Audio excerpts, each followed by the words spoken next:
पण मी ट्रेनिंगला जावं, पोलीस व्हावं हे माझ्या नवऱ्याचं स्वप्न आहे.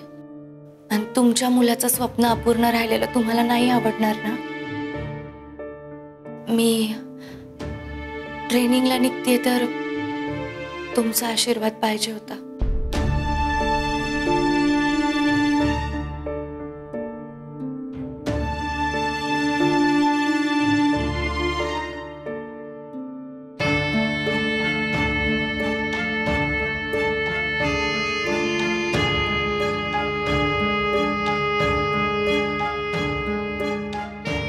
तुम्ही डोक्यावर हात नाही ठेवलात ना तरी तुमचा आशीर्वाद कायम माझ्या सोबत आहे. मला माहिती आहे.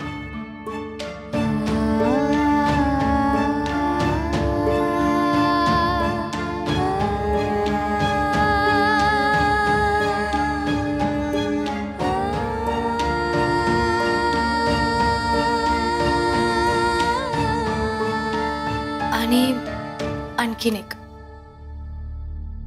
मला काल तुमचा लई राग आला होता,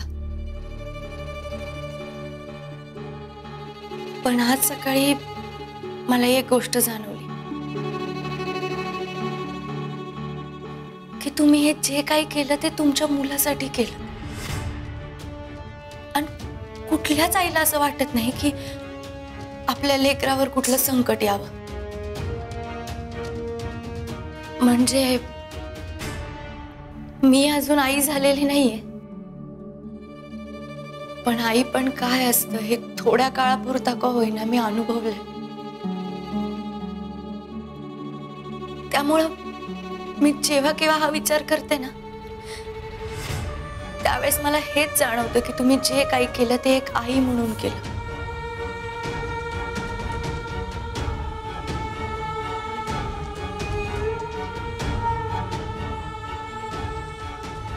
त्यावेळेस मी तुम्हाला माफ करू शकते आई साहेब.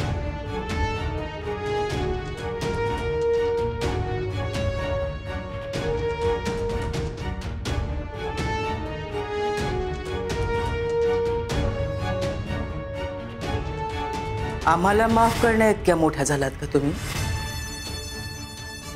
संजीवनी? नाही नाही आई साहेब, मला तसं नव्हतं म्हणायचं. माझी चूक झाली, मी चुकीचा शब्द वापरला. मला फक्त एवढंच म्हणायचंय आई साहेब की मी तुमच्या मुलाला तुमच्यापासून दूर नाही नेणार. मी जरी इथून जात असले तरी हे माझ्यासोबत नाही येणार.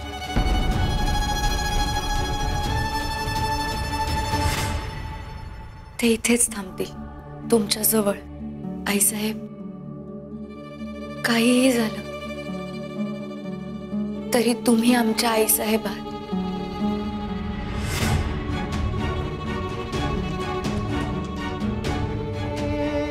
तुम्हाला एकटं कसं सोडायचं?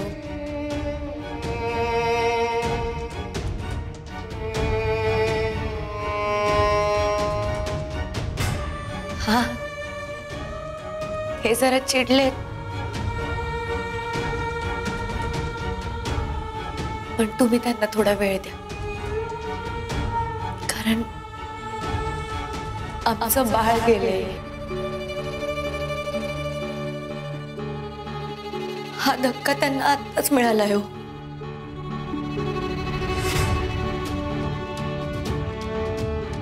मला हा धक्का मिळाल्यानंतर काही काळ लोटलाय, त्यामुळे मी सावरती, पण त्यांना थोडा वेळ लागेल.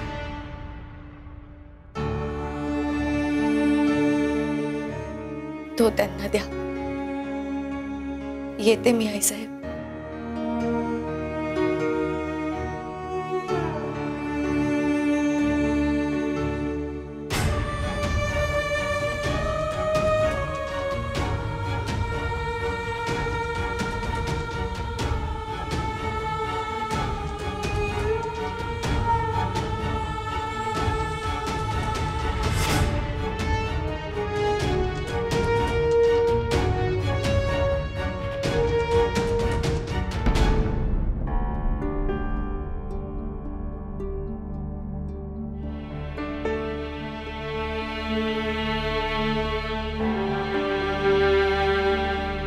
सुजित,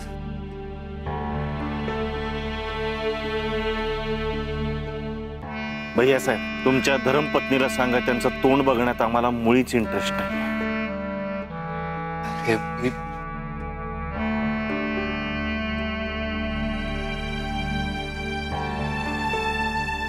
सुजित भाऊजी, मला माहितीये तुम्हाला माझं तोंड बघायचं नाहीये. नाही बघावं लागणार. किमान यापुढचे 9 महिने तरी तुम्हाला माझं तोंड नाही बघावं लागणार. सुजित भाऊजी, माझं ट्रेनिंग सुरू होतंय आणि आज मी ट्रेनिंगला जाऊ शकतेय. मी ग्रॅज्युएशनची परीक्षा दिली, पोलीस भरतीची परीक्षा दिली, ते फक्त आणि फक्त तुमच्यामुळे. आणि मला माहिती आहे की थँक्यू हा लई छोटा शब्द आहे, पण माझ्याकडे दुसरा शब्द नाही हो. त्यामुळे थँक्यू, थँक्यू व्हेरी मच. फक्त एकच रिक्वेस्ट आहे,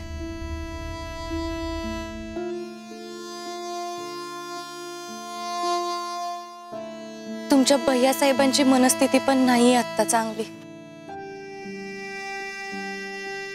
त्यामुळे त्यांच्या सोबत राहा, त्यांना एकटं पाडू नका प्लीज, प्लीज.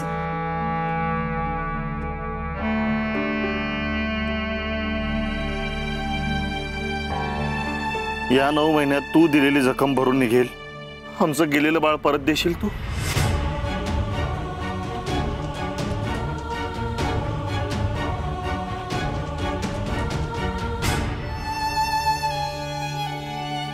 मी माझंच गेलेलं बाळ परत नाही आणू शकत, तर तुमचं कसं आणणार?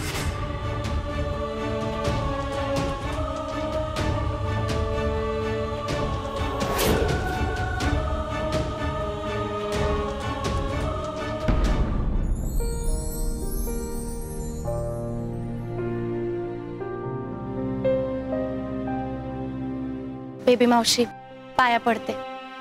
असू दे. बेबी मावशी, स्वतःची काळजी घ्यायची. काय आरबट चरबट खायचं नाही आणि रोज फिरायला जायचं. मला रोज व्हिडिओ पाठवायचा. पाठवीन ग. आणि आणखीन एक गोष्ट, माझी काळजी करू नका. नीट जा.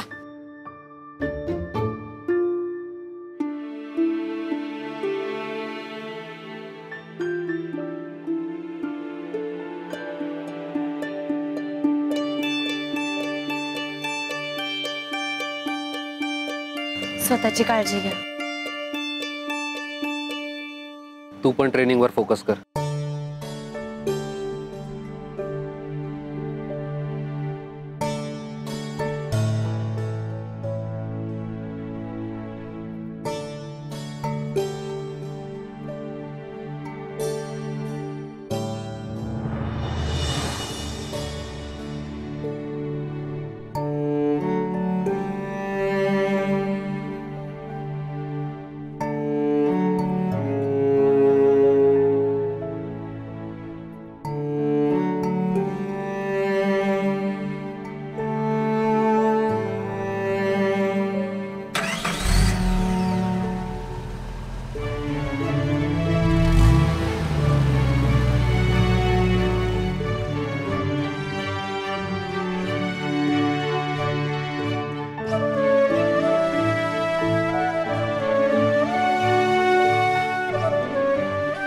संजू, तुझ्याशिवाय या घरात 9 महिने कसे काढणार आहे माझं मलाच माहिती.